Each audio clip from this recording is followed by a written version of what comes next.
Hey guys, welcome back to my channel. For today's video, I am going to be doing another episode of the Swiftie Story Read Aloud. So just to preface before we get into it, if this is the first time you're ever hearing of the Swiftie Story, basically this is a book that I created and published, and it contains the stories of hundreds and hundreds of Swifties, basically how they became a Swiftie, how Taylor's impacted them, and all that stuff.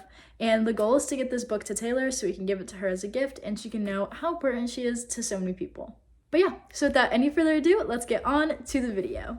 I completely forgot to say this earlier, but if you're following along, we're starting on page 17. I was 13 when I became a Swiftie, and I'm 16 now. I literally love all of her albums, and it would be my dream to ever see her in concert.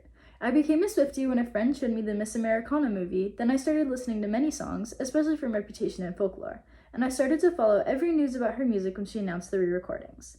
I love Taylor as a person because I think not only is she great at everything she does, and it's always a pleasure to discover a new song or new music video from her, but also because she seems like a kind, generous, and incredible person with values, and she fights for what she thinks is right, and she inspired me a lot, as a person and as a songwriter.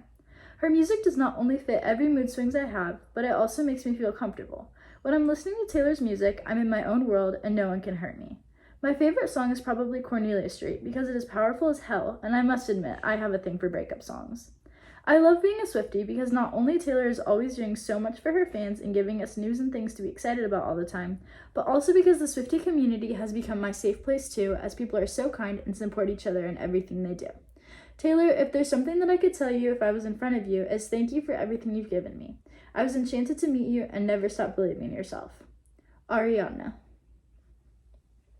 I first became a Swiftie from when my cousin came to stay with me and she played Blank Space. I absolutely fell in love with it, and after that I started listening to you more and more until I became a huge Swiftie. My favorite song of yours, and just in general, is Betty. Betty is just so amazing because it's part of the Folklore love triangle, and I love the Folklore love triangle. And when I heard Betty like Blank Space, I just fell in love with it, and I love it so much. I love being a Swiftie so much. I would say the best part for me is knowing that my favorite singer is the literal best person in the entire world.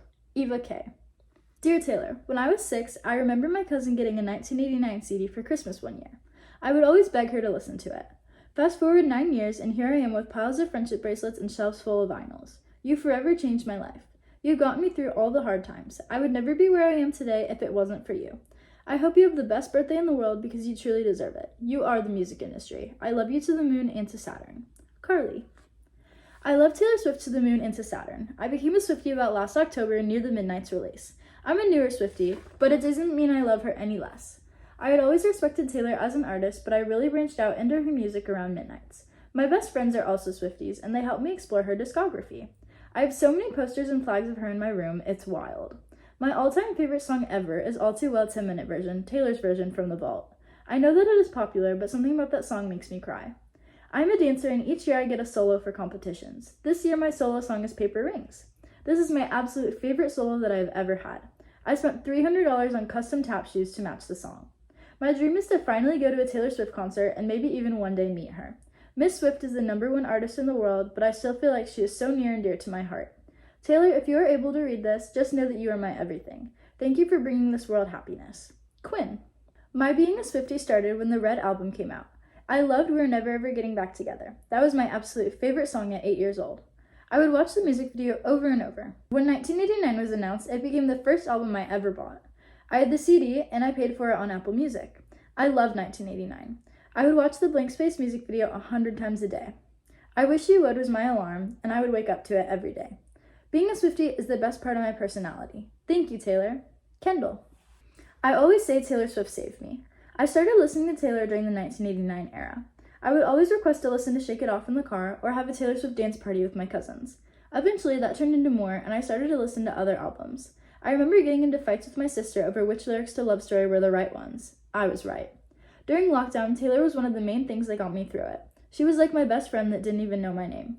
She was there for me when no one else was. She got me through the good days and the bad. When Midnights came out, I was obsessed. I would play it on repeat 24/7. April 1st, 2023 was one of the best days of my life. I went to the Eras tour this day, and even though I was in the nosebleeds, I still bawled my eyes out when she came on. It was surreal seeing my favorite person in the whole wide world in the same room as me and breathing the same air as me. I had to use binoculars to see her clearly, but it was worth every penny. If you were to walk into my room, the first thing you would see would be Taylor. If you turned your head left or right, you would see posters, CDs, and Taylor magazines all over my walls. If I met Taylor, I would tell her how proud I am of her and how she's gotten me through so much, even though she doesn't know me at all. Taylor has truly changed my life for the better. Ella.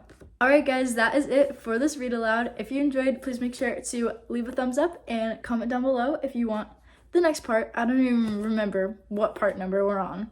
But yeah, also make sure to post about the Swiftie story and continue to promote it so we can get it to Taylor, because obviously she deserves to see it. But yeah, I love you guys so much, and I'll see you guys next week. Bye! Also, subscribe if you don't already, because I'm a pretty fun person, I think. So, yeah. Okay, bye.